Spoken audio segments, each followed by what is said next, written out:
শক্তি হারিয়ে স্থল নিম্নচাপে পরিণত হয়েছে প্রবল ঘূর্ণিঝড় রিমাল। বিকেল নাগাদ এটি বৃষ্টি ছড়িয়ে স্থলভাগে শান্ত হবে। গতকাল সন্ধ্যা ৬টায় আঘাত হানার পর রিমাল রাতভর তাণ্ডব চালিয়েছে উপকূলে। ঘূর্ণিঝড়ে এখন পর্যন্ত প্রাণ গেছে ১১ জনের। সিলন ফ্যামিলি ব্লেন্ডের কড়ালিকার আর সতেজ স্বাদের পারফেক্ট ব্লেন্ডে স্বপ্নেরা মেলুক টানা। রাতভর তাণ্ডব চালায় প্রবল ঘূর্ণিঝড় রিমাল।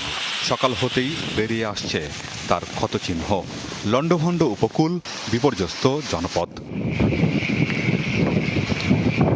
পূর্বাভাসের তুলনায় কম গতি নিয়ে এগোচ্ছিল ঝড়টি। দিনের মধ্যভাগে এটি বাগেরহাট, নোয়াখালী ও চট্টগ্রামের স্থলভাগে ব্যাপক বৃষ্টি ঝরায়। ঝড়ে ভেঙেছে বসতঘর, উপড়ে পড়েছে গাছপালা। যোগাযোগ বিচ্ছিন্ন দ্বীপ আর চরাঞ্চলগুলোর। অতিরিক্ত জোয়ার, অতিরিক্ত বাতাস, ঘরবাড়ি সব বাতাসে সব বেশি গেছে। এই বন্যার কারণে মানুষজন ঘর বাড়ি যে নদীর পাশ থেকে যে রাখবো এই অবস্থাও নাই। পরিস্থিতি সিরিয়াসলি ভয়ঙ্কর।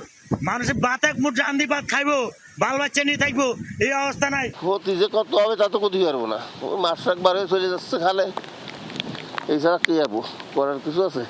এই গাছ গোছালি ভেঙে গেছে, মানুষের ক্ষয়ক্ষতি হয়েছে, ঘর দরজায় রেমান যে আকারে ধারণ করে আসছে এবং রাতের 10:30 11টা থেকে শুরু হয়েছে, সারা রাত চলেছে।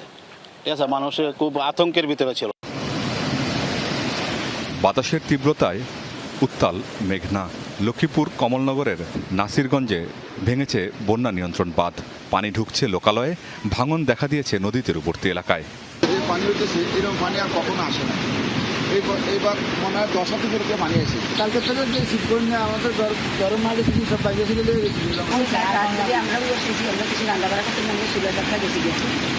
ঝড়ে লণ্ডভণ্ড সুন্দরবন সংলগ্ন সাতক্ষীরা উপকূল। বেশ কয়েক জায়গায় উপড়ে পড়েছে গাছ, ক্ষতিগ্রস্ত কাঁচা বাড়ি আর ফসলের ক্ষেত। এছাড়াও পটুয়াখালী, বরগুনা, ঝালকাঠি, পিরোজপুর আর ভোলায় ঝড়ে ব্যাপক জানমালের ক্ষয়ক্ষতি হয়েছে। রিমালের প্রভাবে বিদ্যুৎ বিচ্ছিন্ন হয়ে পড়ে পর্যটন নগরী কক্সবাজার। ক্যাটাগরি 2 সাইক্লোন রিমালের আঘাতে প্রাণহানিও হয়েছে। বরিশাল শহরে বহুতল ভবনের দেয়াল ধসে, চট্টগ্রামের বাইজিদে দেয়াল চাপায়, ভোলায় ঘর চাপায় আর পটুয়াখালী ও সাতক্ষীরায় পানিতে ডুবে প্রাণ গেছে দুর্গতদের। 3:40 পাশের নুরুবাইয়ের বিল্ডিং এর 4তলার ওয়াল ভাঙ্গিয়া পড়া দোকান পচাই পড়া 2 জন লোক মারা গেছে, একজন আহত আছে। মারা গেছে 2 জন, মালিকও মারা গেছে, স্টাফ মারা গেছে এবং তারপরে আরেকজন অবস্থা খারাপ, ধরে ঢাকা ট্রান্সফার করে দিয়েছে। দুর্যোগ ও ত্রাণ মন্ত্রণালয়ের হিসাবে ঝড়ের সময় সাইক্লোন শেল্টারে আশ্রয় নিয়েছে প্রায় 8 লাখ মানুষ। বন্ধ রয়েছে শিক্ষা প্রতিষ্ঠান।